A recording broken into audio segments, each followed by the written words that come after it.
Hello and welcome to Building Authentic Learning Experiences that All Students Can Access.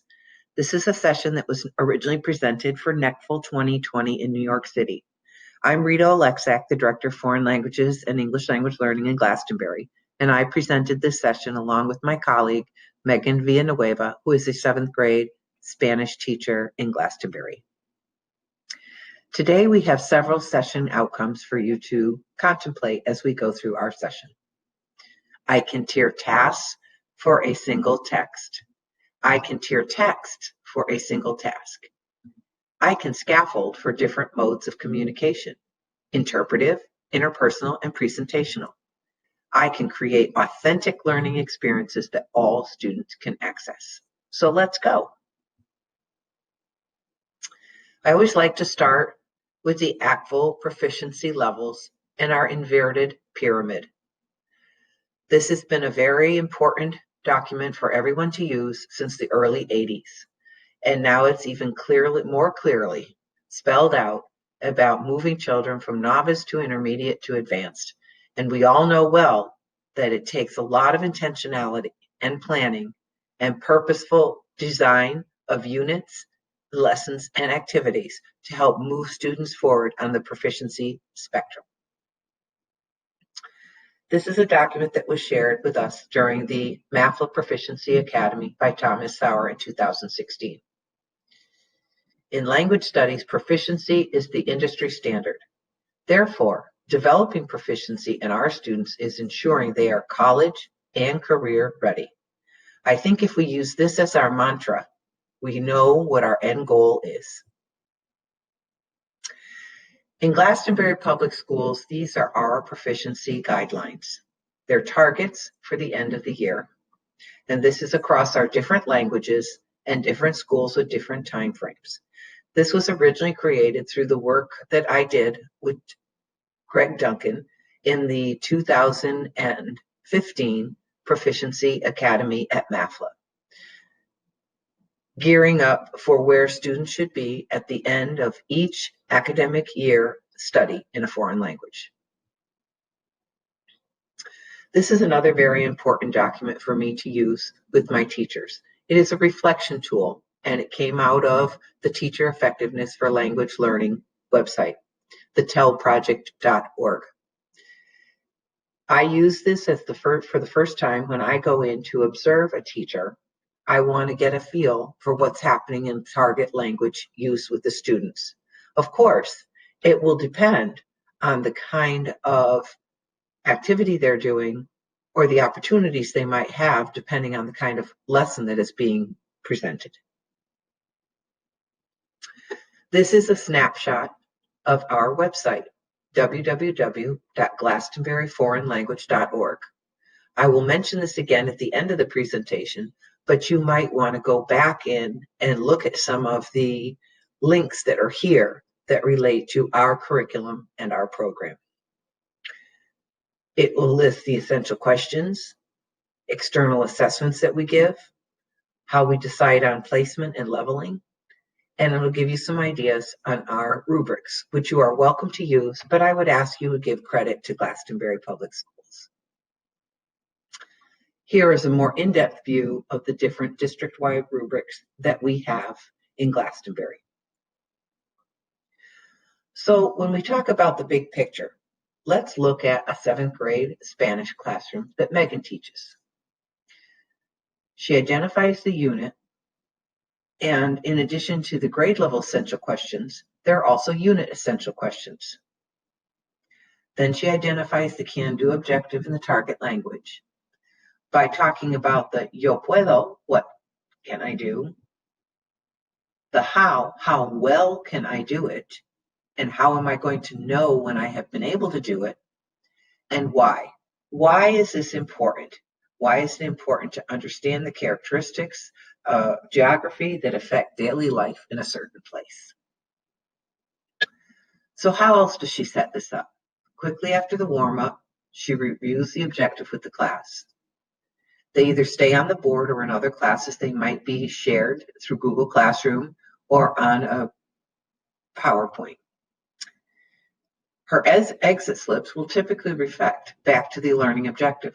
But let's take a minute and talk about this.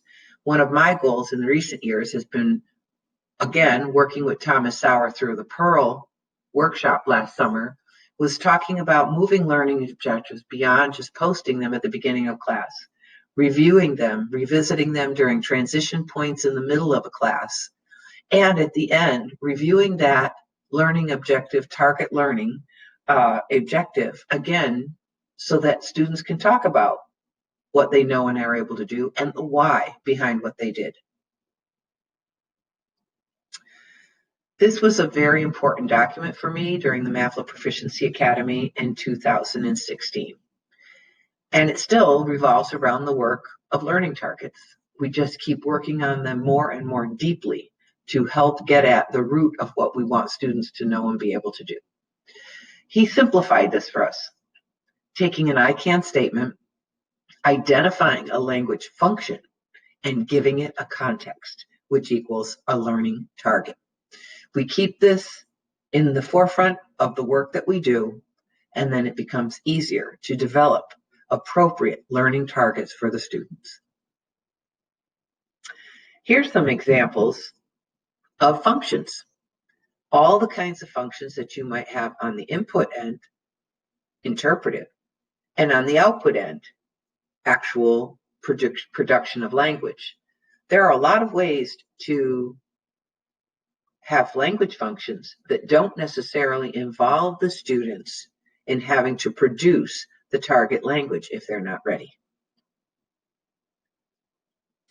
We have done a lot of work in our district with Leslie Grahn. As part of our move towards standards-based grading, teachers identified one of the modes of communication that they weren't as proficient in was the interpretive mode. And then we brought in Leslie to help work with this for a year. This is an example of a tiering guide. When we brought Leslie back for a second time, we asked her to work with us of how do you tier text or tasks. So either we're going to give you examples of tiering text to be appropriate for students, or using the same text and tiering the tasks that the students will do. So let's talk about the logistics of tiered activities. The teacher decides ahead of time which students will receive which versions of the activity. This takes some provisioning. First, we have the interpretive reading tasks, and everyone gets the same one. And they're going to use that as a benchmark for determining the level. Then, as Megan did, she assigned students assessment seats, and she used her seating chart to put the activities in the order for her students. This was a way that she was able to deliver tiered activities without having the students feel as though they were missing out or they were being identified in a different way. And her mantra is that we may not always get the same thing to do, but we always will get what we need. Here is an elementary example of Spanish that Dory Conlon-Perugini has used with her students. Dory teaches grades 1 to 5. And in her upper grades, she will often, after an activity, hand out this exit slip and ask her students to identify the things that they needed in order to complete the activity. That way, Dory gets a feel for what students might need going forward in order to be successful. If you're looking at this presentation or listening to this presentation with a colleague, I would ask you to take a moment and identify what did you notice and wonder about what Dory's activity asked the students to do. In grade 6, Unlocking the Mystery of Travel, students travel the second half of the year to Mexico. They spend the first half of the year preparing for this trip. So we always start with a mid-level activity. Notice the questions have brief sentence starters. We take it to the higher level. The questions have no sentence starters. Then looking at this as a lower level activity, the questions have a fill in the blanks.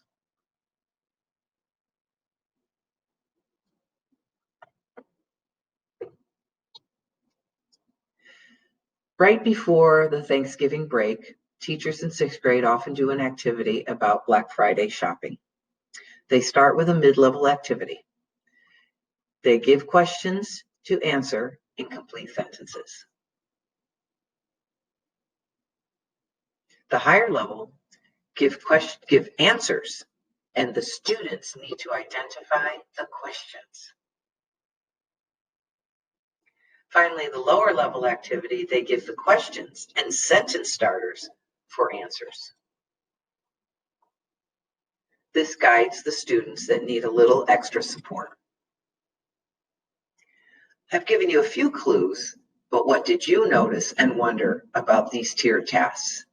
I suggest when time permits, you go back and look at the 3 different levels of activities. Here's one that I really like, showing you on one slide all 3 authentic infographics that are used when talking about our planet Earth. We start with the middle one. Notice we have graphics and some vocabulary and a few sentences. On the higher level, we have lots of language and fewer graphics.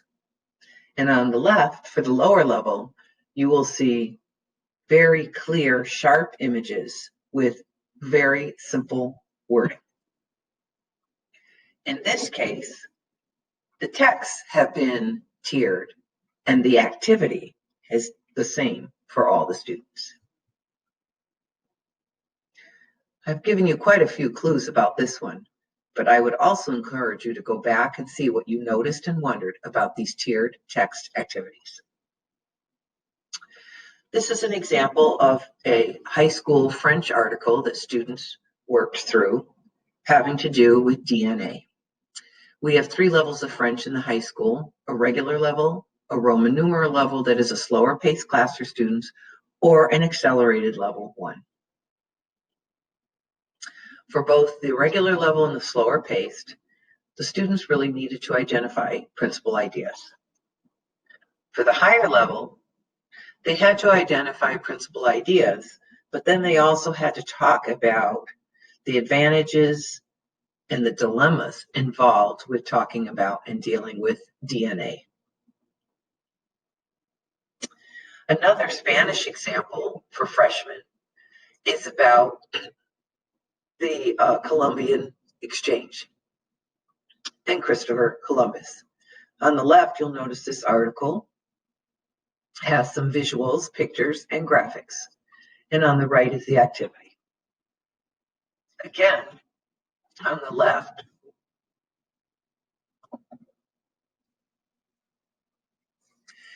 you'll notice in this slide, this is for level 1 Spanish, and on this example, it's a lot more language and no visual cues involved. Again, I would suggest that when you have an opportunity, you go back and look more closely at the differences between the 2 versions of the article and the activities to think about what is it that you notice and wonder about tiering these particular task activities. Now I have a Latin example for you about staggered reading notes. This is was done by Joey Meyer, one of our 4 Latin teachers in the district, and he does it in 3 rounds. He starts with a very simplified reading, and he asks the students to listen and jot down what they understood, be it in Latin or in English. And then he follows by round 2 and round 3, doing the same thing, to listen and jot down new details or words. So here is the example. This is round 1. Here in round 2, he's added in more vocabulary and details. And in round 3, he has the entire reading. Notice he's color-coded it to help the students as well. I've given you some clues here, but I think you might be able to identify some others and see how you might do the same thing in the language that you're teaching. Now, let's look at the other side of it. Here's an elementary Spanish school Spanish example using Seesaw. You have the middle level activity. How would you level up this activity? How would you level it down? Do you have any ideas? You're creating a word cloud. You have a certain number of adjectives to include. They have to include the word soy in the middle and any other descriptions and possible visuals. How might you level this up? What would you do to level it down? Here's some more Spanish examples. This is the interpersonal mode this time. Students are provided with a prompt and a map of the autonomous communities. Students are also provided with a list of useful phrases for maintaining conversation in the target language. At the higher level, students have the prompt and the map of the communities. And in the lower level, students are provided with a much more graphic and descriptive prompt with visuals. And they also have the representation of things known from the regions. Students are also provided with a list of useful phrases for maintaining the conversation in the target language. One more Spanish example in the presentational mode is for the middle and higher level, where students get the prompt, they get the map of the communities, and then they have some guiding questions to help them. At the lower level, students get the prompt, they get a map of Spain, and the students are provided with some guiding level questions as well as sentence starters. So, as we finish our time together in this session, let's go back and check and see. I can tier task for a single text. I can tier text for a single task. I can scaffold for different modes of communication, interpretive, interpersonal, and presentational. And I can create authentic learning experiences that all students can access. Some of the resources that we used for this session and that we use regularly in our classroom instruction are the ACTFL World Readiness Standards, the TEL Project site, telproject.org, the Necessful ACTFL Can-Do statements, the Glastonbury Foreign Language website, www.glastonburyforeignlanguage.org, and Leslie Grahn's website, grahnforlang.org. Leslie also has an extensive Pinterest site. Thank you very much for joining me today in this presentation, and please don't hesitate to contact us if you have further questions. You see my email here, as well as Megan's, and we look forward to hearing from you. Thanks, and have a great conference.